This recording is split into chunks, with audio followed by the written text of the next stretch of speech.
성령 하나님, 이 시간도 우리를 감동하여 주시고 우리에게 필요한 말씀으로 채워 주옵시고 우리를 향한 주님의 음성 듣게 하여 주옵소서. 예수님의 이름으로 기도합니다. 아멘. 지금부터 우리가 계속해서 나눌 말씀은 이스라엘 백성이 가나안을 정복하고 물론 완전하게 정복되지는 않았습니다만은 각 지파들에게 땅을 분배하는 장면들이 이제 계속해서 여호수아에게 정리되고 있습니다. 그래서 왜 이 땅이 자세하게 지역들이 언급되어 있거든요. 그것은 이제 역사적으로 매우 중요한 위치를 갖고 있습니다. 시간이 지나갈수록 뭐가 중요합니까? 문서에 남은 기록이 중요해요. 성경은 고대 문서지만 역사적인 기록을 가지고 있다는 데 있어서 여호수아는 지금 우리 개신교보다 이스라엘 사람들이 아주 중요한 위치를 갖고 있어요. 왜 얘가 이스라엘 땅이냐? 과거에서부터 지금까지 우리가 살아왔던 땅이었다라고 하는 의미가 있습니다. 그래서 하나님의 기업이 무엇인가를 상세하게 이렇게 기록해 놓은 거예요. 땅 위치를 정확하게. 그리고 이 위치가 이때부터 시작해 가지고 이제 솔로몬 시대까지는 대략 유지되어 있었다라고 하는 것이 이제 학계의 정설입니다. 오늘 말씀으로 돌아오면 이스라엘은 야곱의 그 아들들이 지파를 형성했습니다. 야곱의 12아들. 근데 야곱의 12아들에다가 요셉의 아들들이 요셉 대신에 이제 축복권을 갖게 되어져서 12지파가 형성됩니다. 그중에 레위 지파는 이제 기업을 받지 못하고요. 하나님을 섬기는 사람들이기 때문에 다른 지파들이 그 세금을 내서 이제 레위 지파를 살아가게 할 수 있도록 한 겁니다. 그래서 하지만 이제 요셉은 따로 요셉 지파 형성하지 않고 요셉의 아들들이 축복권을 갖게 돼요. 두 아들들이. 그래서 요셉의 아들들은 요셉의 형제들과 동일한 권리를 갖게 된 것이죠. 그래서 요셉은 두 아들이 기업을 물려받음으로써 다른 형제들보다 어떻게 되죠? 2배의 큰 기업을 받게 된 것입니다. 에브라임 지파, 므낫세 지파. 그래서 늘 야곱의 특별한 배려도 있었지만 하나님의 섭리에 의해서 요셉은 이제 두 아들에게 상속권이 물려감으로써 더 큰 기업을 형성하게 됐고 더 큰 복을 받게 되셨다라는 것이 성경의 이야기입니다. 이것은 요셉을 향한 이삭의 배려자 하나님의 섭리였습니다. 왜냐하면 요셉 때문에 야곱 가족들이 모두 극심한 가뭄을 피해서 잘 살 수 있었기 때문에 어떤 의미에서는 이제 그 보상으로 자녀들이 복을 받은 것입니다. 요셉의 두 아들은 이제 므낫세와 에브라임이 있었어요. 므낫세가 형이고 에브라임이 동생입니다. 근데 여호수아는 유다 자손에게 기업을 할당하고 나서 누구에게 기업을 할당합니까? 요셉의 아들들에게 기업을 할당하는데 동생인 에브라임 자손에게 먼저 기업을 할당합니다. 사실 이스라엘 족보라든지 그 다음에 사람 이름이라든지 성경에 기록된 모든 것들은 순서가 굉장히 중요해요. 먼저 나온 순서가 더 위에 있는 겁니다. 계열상. 그러니까 순서상 더 위에 있는 거예요. 근데 동생이 형보다 더 위에 있는 지위에 놓여 있어요. 이건 아주 이례적인 것입니다. 뭐 당시 이스라엘도 마찬가지고 우리나라도 마찬가지지만 순서대로 가야 되잖아요. 형이 먼저 와야 되는데 동생이 먼저 가게 됩니다. 그럼 왜 동생이 먼저 언급됐을까요? 왜 동생 에브라임이 더 중요한 위치를 지금 차지하게 되었을까요? 그 이유가 어디 있을까요? 바로 창세기에 보면 야곱의 축복권 때문에 그래요. 야곱이 에브라임이 므낫세보다 큰 자가 되고 여러 민족을 이룰 것이라고 축복할 때 약속을 해 줍니다. 그래서 이제 요셉이 야곱의 두 아들들 데리고 왔어요. 그래서 큰 아들이 원래 오른손이 더 중요한 위치니까 왼손이 두 번째고, 그래서 큰 아들 위에 머리에 손을 넘고 동생에게 왼손 얹을 줄 알았는데 야곱 바꿔 이렇게. 그래서 요셉이 아버지가 조금 실수했나라고 해서 다시 얘가 큰 아들이에요 이렇게 했지만 야곱은 아니라 내가 뜻에서 기도한다라고 하면서 여전히 축복권을 반대로 사용하게 됩니다. 이 축복권이 수백 년이 흐른 이후에 여전히 이들에게 임하게 된 것을 볼 수가 있어요. 이건 중요한 원리를 가지고 있습니다. 또 당시에 보면요, 그 가나안 정복 당시에는 에브라임 지파보다 므낫세 지파 인구수가 조금 더 많았어요. 그럼에도 불구하고 에브라임 지파가 므낫세보다 더 먼저 기업을 받은 것은 에브라임 지파의 위상이 그만큼 높았기 때문에 그렇습니다. 자, 기업 분배를 맨 먼저 분배받은 지파가 어디입니까? 유다 지파예요. 이전에 유다 지파 다뤘죠. 그 다음에 에브라임 지파입니다. 그러니까 순서상 지금 이 가나안 정복 이후에는 유다가 가장 중심적인 위치를 갖게 됐고, 그다음에 두 번째로 에브라임을 갖게 되고, 세 번째로 므낫세가 갖게 되는 이런 형태가 이루어지고 있는 것을 성경을 통해서 확인해 볼 수가 있어요. 그래서 늘 에브라임보다 이제 므낫세보다는 에브라임이 역사적으로 좀 우위에 있음을 성경 구약을 읽어보면 우리는 확인할 수가 있습니다. 이렇게 야곱의 축복권이 먼 옛날의 축복권으로 끝나는 것이 아니라 실제로 역사 가운데 이루어지고 있다, 이런 것들을 여호수아를 통해서 다시 한번 확인해 볼 수가 있습니다. 이게 이제 기도의 능력이기도 하고 기도의 신비이기도 하고 하나님의 섭리이기도 합니다. 에브라임 지파가 강성해진 것은 그들의 능력 때문이 아니에요. 창세기랑 연결해 보면 뭐 때문입니까? 야곱의 축복권 때문이에요. 그리고 하나님의 도우심 때문이죠. 야곱의 축복권, 야곱이 자기 마음대로 축복한 것이 아니죠. 그것도 다 하나님의 섭리에서 축복하게 됐고, 그 축복권이 역사 가운데 실질적으로 이루어지고 있다라는 것을 여호수아를 통해서 다시 한번 우리에게 보여주고 있습니다. 자, 그러면 오늘 우리가 이제 복을 받는 것도 마찬가지죠. 우리가 복을 받는 것도 더 근본적 이유는 나에게 있는 것이 아니라 누구에게 있다고요? 하나님께 있어요. 하나님 우리에게 복을 주려고 작정하시면 복을 받게 돼 있습니다. 그러니까 우리가 하나님께 복을 받으려면 하나님의 기뻐하는 일들을 해야 되겠죠. 하나님 기뻐하는 일이 뭡니까? 바로 하나님을 예배하고 거룩한 삶을 살고 하나님께 감사하는 삶을 살아가는 거죠. 이런 사람들에게 하나님의 복이 임합니다. 그리고 여러분 주변에 보면 아주 쉽게 확인해 볼 수 있어요. 여러분 주변에서 믿음 생활로 복을 받으신 가정도 있을 거예요. 우리 있잖아요. 보편적으로 뭐 특별하게 증언은 보이지 않죠. 이런 분들은 참 복을 받았다고 생각하는 사람 주변 가정을 살펴보시면 알아요. 제 말보다 여러분이 직접 확인해 볼 수가 있어요. 하나님의 복을 임한 가정들, 어떤 가정들? 감사가 있고 예배가 있고 거룩함에 대한 의식이 있어요. 이런 사람들은 하나님이 복을 주십니다. 지금도 현실적으로 그 복은 우리에게 임하고 있어요. 이건 제가 목회자이기 때문에 여러분들 뭐 열심히 기도하세요, 이런 말이 아니라 여러분들이 확인해 보면 돼요. 그냥 예배내 주변에 있는 가정들 한번 확인해 보세요. 여러분이 복을 받았다는 사람들을 한번 눈으로 확인해 보시면 그 가정이 어떤 가정인지를 바로 너무 쉽게 알 수가 있는 것입니다. 이것은 하나님이 우리에게 복을 주시는 보편적인 원리예요. 그래서 우리가 하나님께 복을 받아야 되기 때문에 하나님 기뻐하시는 예배하고 감사가 넘쳐나고 우리가 날마다 살면 거룩하게 하나님께 드려지려고 하는 삶의 모습들이 우리에게 보여지면 여러분의 가정은 다시 복 있는 가족으로 될 거예요. 이걸 회복해야 됩니다. 그래서 우리가 언어 사용도 생각도 우리의 마인드도 굉장히 중요한 거예요. 절대 따로 가지 않습니다. 우리가 복을 받는 것도 중요하지만요, 복을 잘 지키고 관리하는 것도 중요합니다. 자, 복을 받는 것도 중요하지 뭣도 중요하다고요? 잘 지키고 관리하는 것도 아주 중요해요. 자, 여호수아가 그 분할해 준 땅을 보면은요, 솔로몬 때까지는 잘 유지되고 있습니다. 하지만 솔로몬이 죽고 나서 이스라엘이 남북으로 나눠지게 되죠. 그래서 남쪽 유다는 유다 지파를 중심으로, 북쪽 이스라엘은 에브라임 지파를 나눠서 이제 각자 나라가 나눠지게 됐어요. 그리고 이제 북쪽은 에브라임 지파 형성되기 때문에 에브라임 지파에서 왕이 나왔죠. 하지만 그들은 하나님을 나중에 잘 섬기지 못합니다. 점점 우상을 섬기게 되고 우상이 많이 들어오게 됩니다. 이렇게 하나님을 잘 섬기지 못하고 우상을 섬기다가 아시리아에게 빨리 망하고 말아요. BC 722년에 망합니다. 남유다보다 136년 빨리 망합니다. 뭐 때문에 그러냐면 그들 하나님의 복이 임했지만 그 복을 간수를 못해요. 그 복을 가지고 하나님부터 섬기고 거룩한 삶을 살아내는 것이 아니라 오히려 하나님 주신 물질적인 복으로 우상을 섬기고 가난한 백성들을 억압하고 뭐 그런 일이 벌어지다 보니까 그들이 복을 누릴 수 있는 자격을 잃어버리게 됩니다. 그래서 빨리 아시리아에게 망해버리고 말아요. 그런데 남유다는 그래도 북이스라엘보다는 더 신앙적으로 살았어요. 그러면 유다는 하나님께서 지켜주신 것이죠. 하지만 결국 남유다도 우상 숭배가 창궐하게 되어지고 또 가난한 자 억압하게 되어지고 백성 억압하는 일들이 일어나게 되면서 어떻게 됩니까? 바빌론에게 BC 586년에 또 망하게 돼요.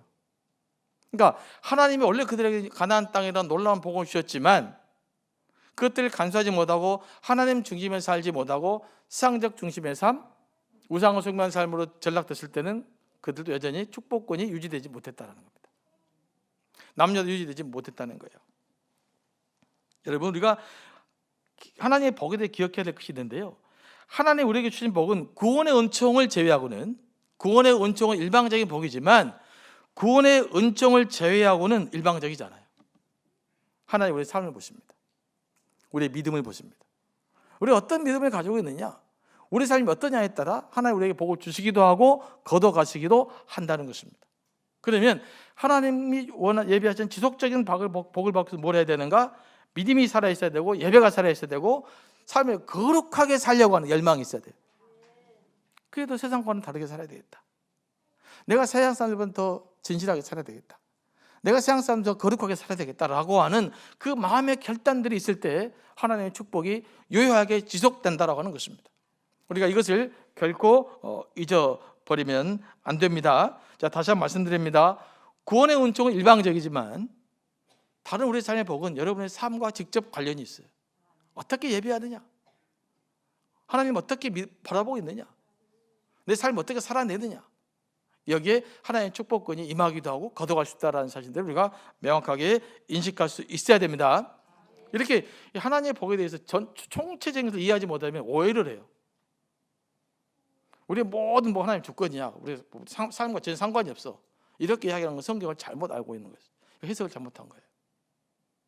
또 우리 구원의 은총까지도 그냥 우리 인간에 의해서 결정된다고 생각하는 것도 생각이 잘못된 것입니다. 그래서 구원의 은총은 하나님의 일방적인 은총이 우선적이지만은 우리의 삶의 축복은 뭐와 관련되어 있다? 여러분의 삶의 태도와 관련되어 있다. 우리 삶이 하나님이 기뻐하시는 삶을 살아내야 된다라는 것을 우리가 기억할 수 있게 되기를 원합니다. 그래서 기도할 때는 눈물로 기도하고 하나님께 집중되어 살다가도 기도 응답 받고 문제 해결되고 나면요, 자기 마음대로 사는 사람들이 있어요. 이분들은 하나님이 복을 거두어 가실 수 있다는 사실을 기억하시기 바랍니다. 하나님의 은혜를 받았다고 생각이 되면 더욱더 하나님이 기뻐하시는 것이 무엇인가, 이걸 생각하면서 하나님이 기뻐하시는 삶을 위해서 내 삶을 드려져야 될 줄로 믿습니다. 그래서 하나님 무엇을 기뻐하실 건가, 이것을 늘 질문하며 살으셔야 됩니다. 또 야곱이 행세했던 기도의 축복권도 굉장히 소중하게 생각하실 수 있어야 됩니다. 누구나 기도할 수 있지만 하나님은 교회 목회자에게 특별한 축복권을 주셨어요. 기름 부으셔서 목회자를 세우신 것이죠. 이것도 소중하게 인식하시기 바랍니다. 하나님을 세우신 것이기 때문에 그래요. 이런 것 별것 아니라고 무시하는 것 영적으로 결코 유익하지 못합니다. 그래서 꼭 기도할 일이 있거나 중요하게 기도할 일이 있으면 가능하면 목회자에게 알려주셔야 돼요. 가끔 신방 다닐 때도 제가 부탁드립니다만은 중요한 사건은 공동체 목자가 반드시 사모에게 연락을 하고 저에게 보고하고 가게 돼 있거든요. 그게 이제 질서인데 가끔씩 보니까 이렇게 어긋난 경우가 많아요. 신발 갔는데 전혀 몰라요. 제가 모르는데 신방을 다녀오셨어요. 그럼 저는 몰라요. 아픈지도 몰라요. 그런 경우가 종종 있는데 여러분 그 순서 좀 잘 지켜주셔야 됩니다. 그런 중요한 것들은 알고 같이 기도해야 되잖아요. 기도할 수 있어야 되니까 그런 것들 잘 기억하셔서, 이런 것도 별것이 아닌 것이 아니에요. 이런 것도 결국 중요한 것입니다. 또 하나님은 목회자에게만 축복권 주신 것이 아니에요. 자녀의 축복권 누구에게 줬을까요? 부모에게 주신 거예요. 남편과 아내의 축복권 누구에게 줬을까요? 남편과 아내에게 주신 거예요. 자, 그래서 남편은 아내를 축복하시기 바랍니다. 아내는 남편을 축복하셔야 돼요. 그리고 부모님은 날마다 자녀들을 위해 축복권을 사용하시기 바랍니다. 야곱의 축복권을 내게 주시옵소서. 그래서 여러분들이 자녀에게 축복을 선포하십시오. 하나님의 축복이 임할 것이다. 너희도 하나님이 위대한 일들을 감당할 거야. 하나님 너를 통해서 분명하게 하나님이 쓰실 일이 있으실 거야. 이렇게 담대하라. 이렇게 여러분들이 자녀를 향해서 축복을 선포하시기 바랍니다. 그리고 자녀를 위해서 기도하시기 바랍니다. 이게 유효하게 살아서 움직인다라고 하는 거예요. 부모님이 자녀를 위해서 기도하잖아요. 너무 억압하지 말고요. 기도만 하시기 바랍니다. 근데 뭐가 문제예요? 기도가 억압하니까 문제예요. 내가 기도했는데 왜 교회 안 가냐? 그러지 말고 일단 그냥 기도하세요. 자녀를 손잡아 주시고 기도하시고 하나님 늘 지켜줄 거를 자꾸 기도하시고요. 자녀들 부모하는 기도가 있잖아요. 부모가 있잖아요. 자녀들은 절대 잘못되지 않아요. 절대로 잘못되지 않습니다. 잘못하다가도 돌아옵니다. 그걸 믿습니다. 그래서 여러분 자녀로서 꼭 기도하셔요. 날마다 기도하셔요. 이건 여러분이 부모로서 해야 될 가장 큰 의무예요. 이거 안 하면 안 돼요. 예수 믿는 사람은 날마다 자녀를 축복 기도하시기 바랍니다. 날마다 아내와 남편을 축복 기도하시기 바랍니다. 네, 아내와 남편에 대한 이야기는 상대적으로 소리가 작아요. 네, 네, 네. 아내와 남편에서도 자꾸 축복하시기 바랍니다. 그러면 그 하나님의 그 권세가 그 자녀에게 임하고 또 남편에게 임하고 아내에게도 임할 줄로 믿습니다. 그런데 이제 자녀를 축복한다고 해서 내 욕심껏 축복하는 것은 하나님의 뜻이 아닙니다. 뭐라고요? 내 욕심껏 축복하는 것은 하나님의 뜻이 아니에요. 우리 자녀는 무조건 막 태어나면서부터 너는 막 그냥 과학고등학교 가가지고 뭐 서울대학교 가가지고 막 장관이 되거나 막 뭐 삼성맨이 되거나 LG맨이 되거나 의사가 되거나 이건 여러분이 할 것이 아닌 것 같아요. 제가 볼 때 그것은요 자녀의 삶에 맞는 것이 있어요. 그러니까 그렇게 막 너무 이렇게 좀 과하게 축복하지 말고 자녀가 보면 있잖아요. 이 친구가 이렇게 예를 들면 사업을 잘할 것 같아. 그러면 사업하면 아들이 사업이 잘 될 수 있도록 잘 되니까 이렇게 축복해 주셔야지. 얘는 재능은 뭐 사업이 있는데 너는 판검사가 되라. 이렇게 기도해 주시면 이런 거 좀 오해할 수 있어요. 그래서 자녀를 축복하시되 부모의 욕심껏 축복하지 마시고 하나님의 관점으로 자녀를 바라보시기 바랍니다. 그리고 그 하나님의 관점으로 자녀를 축복해 주시면 돼요. 그것이 가장 좋은 거예요. 그런데 수많은 부모님들의 실수는 뭐냐면 자녀를 축복하되 하나님의 관점으로 축복하는 것이 아니라 내 욕심대로 축복을 하고 싶어. 그러다 보니까 기도 열심히 하는데 그 기도 때문에 오히려 자녀와 갈등이 생기는 경우가 있습니다. 이건 결코 옳지가 않아요. 그래서 자녀를 볼 때 하나님의 시각으로 자녀를 바라보시고 하나님의 입장에서 자녀를 축복해 주시기 바랍니다. 그러면 반드시 그 자녀들이 그 축복을 누리며 살 줄로 믿습니다. 조금 전에 언급했지만 야곱이 축복할 때는요 그들의 삶이 반영이 돼 있었어요. 특별히 이제 축복의 우선순위가 유다가 지파가 나오고 에브라임과 므낫세가 나오는 거잖아요. 자, 유다는 무슨 일을 했어요? 야곱의 아들들이 요셉이 죽게 됐을 때 요셉을 살리는 일을 합니다. 그리고 마지막 누구요? 베냐민이 인질로 잡혔을 때 유다가 나서서 말합니다. 요셉이 이제 동생인 줄 몰랐을 때 뭐라고 말합니까? 제가 대신 인질로 잡아주시고 우리 아들은 이제 보내주셔야 됩니다. 이 아들 안 가면 우리 아버지한테 큰일 납니다. 이렇게 하면서 부탁을 하잖아요. 그러니까 유다가 큰 이유가 있어요. 그것은 무슨 일을 감당한 거예요? 사람을 살리는 역할을 한 거예요. 형제를 희생한 역할을 한 거예요. 그러니까 이 사람에게는 뭐예요? 하나님의 우선적 축복권이 임하게 된 것입니다. 그리고 요셉은 무슨 일을 해요? 조금 전에 언급했지만 자기 야곱의 자녀들 70여 명이 전부 다 지금 가뭄에 굶어 죽게 생겼는데 요셉을 통해서 뭐가 되면 그들에게 살게 됐잖아요. 새로운 터전을 만들어준 거죠. 그러니까 유다가 축복의 우선순위가 있고 에브라임과 므낫세가 축복의 우선순위가 있었던 것은 무조건 이루어진 것이 아니에요. 그들의 삶 가운데 뭐가 있었다? 사람을 살리는 역할을 했다는 거예요. 이 사람 하나님이 귀하게 여겨보시고 이런 사람 크게 사용하실 줄로 믿습니다. 그러면 저와 여러분 우리 교회 해야 될 일이 뭘까요? 하나님의 축복이 우리 교회에 임하려면 여러분이 임하려면 유다와 요셉처럼 사람을 살리는 일에 관심을 가져야 돼요. 내가 조금 희생하더라도 사람을 살리는 일, 사람을 세우는 일에 관심을 가져야 될 줄로 믿습니다. 그러면 하나님이 반드시 그 사람들을 세워 가실 줄로 믿습니다. 그런데 어떤 분들은 가끔 사람을 무너뜨리는데 열심히 갖고 있는 사람이 있어요. 무너뜨리는데 여러분 그 사람 반드시 하나님의 같은 은혜가 별로 없다는 것을 기억하셔야 돼요. 그래서 여러분 삶의 방향을 빨리 바꾸셔야 돼요. 내가 지금 누구든지 내 말과 행동으로 사람을 무너뜨리고 있느냐 살리고 있느냐. 무너뜨리는 사람 하나님 축복하지 않습니다. 왜냐하면 하나님 뜻이 아니잖아요. 하나님 행하지 않는 사람 하나님 복을 줄 수 없죠. 사람을 살리는 사람 하나님 뜻이잖아요. 합당하는 거잖아요. 하나님 그 사람 복을 줄 수밖에 없는 것이죠. 그래야 하나님 뜻이 이 땅 가운데 드러날 거 아니겠습니까? 그래서 우리들이 하나님의 복을 받는 비중 중 하나는 믿음의 생활도 거룩한 생활을 해야 되지만 더불어 뭐 해야 된다? 사람을 살리는 데 앞장서라. 사람을 세우는 데 앞장서라. 절대 사람을 죽이는 데서 앞장서면 안 돼요. 그래 반드시 그 대가를 받는다는 거 여러분 기억하시기 바랍니다. 물론 예외적인 경우도 있어요. 하지만 보편적으로는 이렇다는 것입니다. 근데 가끔 또 이런 이야기 하다 보면 욥은 안 그런데요. 그분들은 또 지금 잘못 이야기하고 있는, 상황을 잘못 짚은 거란 말이에요. 상황이 달라요, 그 두 분은. 그러니까 보편적인 것과 예외적인 것을 구분하고, 보편적인 법칙은 보편적인 대로 은혜를 받게 되고, 예외적인 것은 또 예외적인 대로 하나님 은혜를 주신 것이 있어요. 그러면 그에 따라 답을 찾을 수 있게 되기를 원하고요. 오늘에서 주어진 축복의 원리는 뭐냐?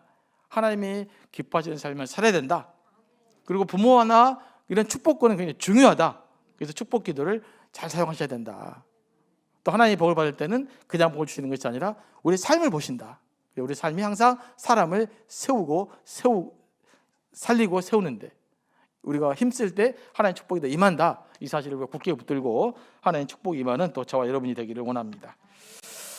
기도하며 나아갑니다. 하나님 아버지, 오늘 또 귀한 말씀대로 우리를 인도해 주셔서 감사합니다. 이 말씀 붙들고 제대로 살아갈 수 있도록 인도하시고, 야곱의 축복권이 살아 움직이는 것처럼 우리의 기도도 땅에 떨어지지 않고 살아서 역사할 줄로 믿습니다. 우리가 기도를 잘하게 하시고, 사람을 위해서 축복하게 하시고, 교회를 위해서 축복하게 하시고, 민족을 위해서 축복한 우리의 기도 될 수 있도록 인도하여서 우리의 기도를 통해 민족이, 이 교회가, 우리의 삶이, 우리의 가정이 굳건하게 세워져 갈 수 있도록 인도하여 주옵소서. 예수님의 이름으로 기도합니다. 아멘.